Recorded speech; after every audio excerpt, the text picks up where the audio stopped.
our area here in Ganmain was known, far and wide for these haystacks. The district would be dotted with these haystacks all around the place. We're a magnificent sight around the district. People just couldn't get over seeing the step back in these old times sort of thing. And the haystack, when we came to Ganmain, they just intrigued me so much that the haystack building and the sheaf haystack would be on 17, 18 yards long, about 8 yards wide. So you had to bind it together as you stacked them up.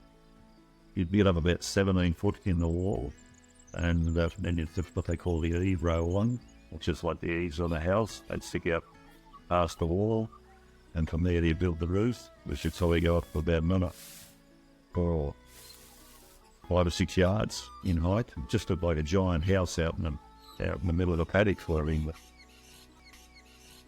The shaft was cut from about 18, maybe 5, right up to today. It's been a lot of changes in the chaff industry over the years. Back in the early years, the sheep hay was stacked on the farmers' farms, and there's cut-offs there. They'd have a travelling shaft cutter, and it just goes from farm to farm, which was a pretty hard life because weather depended on whether they cut chaff or not. They'd leave about 6 in the morning in the truck, taking up wood out for the day for the boiler to get steam off for the shaft cutter. And if it was wet, well, they'd stay up there till about 11 o'clock in the morning, and if it hadn't cleared by then, they'd have to knock off for the day. The sheaf hay in the stacks, well, we probably had about 7 gangs at different times stacking hay around the district. Probably in those days I was probably cutting 12,000, 13,000 tonne of hay a year, and there was that many different ones. There was all these different hay stackers, and there was a gang of 7 men in an 8th hay stacking gang. You'd see the rivalry shown on the night after they knocked off work. They'd all be having a beer and with like a sheep shearer who can shear the most, although who could stack the most in a day, and probably up about 45, 50 tonne in a day. Stacks will vary from probably 80 tonne to 100, 110 tonne, and probably the bigger ones it probably takes 3 days to build. One year when we had a pretty big year of hay, and we brought the cart of the hay to town, and yard just up in the edge of town here, and I think it's from like about 16 stacks we built in a row. Quite impressive.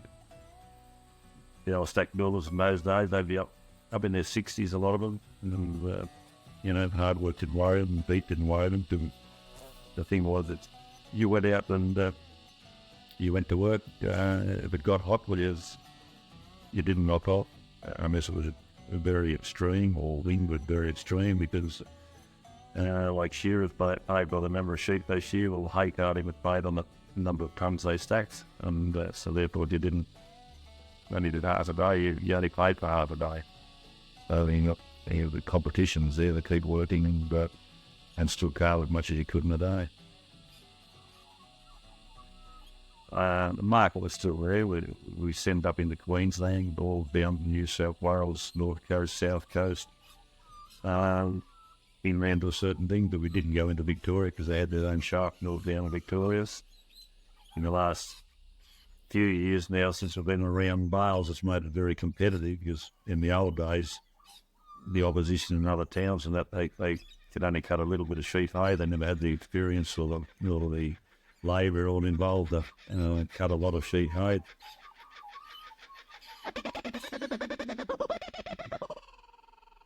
The chaff industry did change a lot, and in the 60s they moved set a mill up in town, so the days of the travelling chaff cutter were over, and it was probably, or the men liked it travelling out because it gave them a look around the countryside instead of the same old site every day just down at the mill. But then the advantage was of being able to cut all the year round, because they stored the sheaf hay in the sheds They could cart in wet weather, and they keep cutting chaff in wet weather. So that was the main change then. So we saw the sheet hay phased out and replaced by the round bale. Well, that did away with the sheaf hay carters, and we had about 5 trucks involved in those days, and 5 or 6 men on them will go out and cart the hay into the cutter. But once we went on the round bales, you only needed 1 truck and 1 man to cart that hay, and so we've sort of went away with 4 or 5 jobs down on the cutter. I'd say it'd be the late 70s, the sheep hay were finished. Now with the round bale, they can clear advertise the land, grow their own and all that, but they can get round bales all around the place, and they can be competitors all the year round now with the round bale. That's one downside to it. And probably one of the things too, it didn't help us over the years, in that probably late 70s, I think were pretty tough around the district. The farmer's sons sort of tended to leave the district and go to the Wagga or other places there to get work, and things improved, and that, well, very few came back on the farm. Ganmain,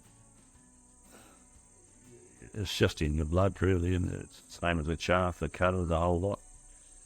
A lot of people say, how can you, nothing to do in a little town, but I can debate that a lot there, you just go, and it's a great little place to be.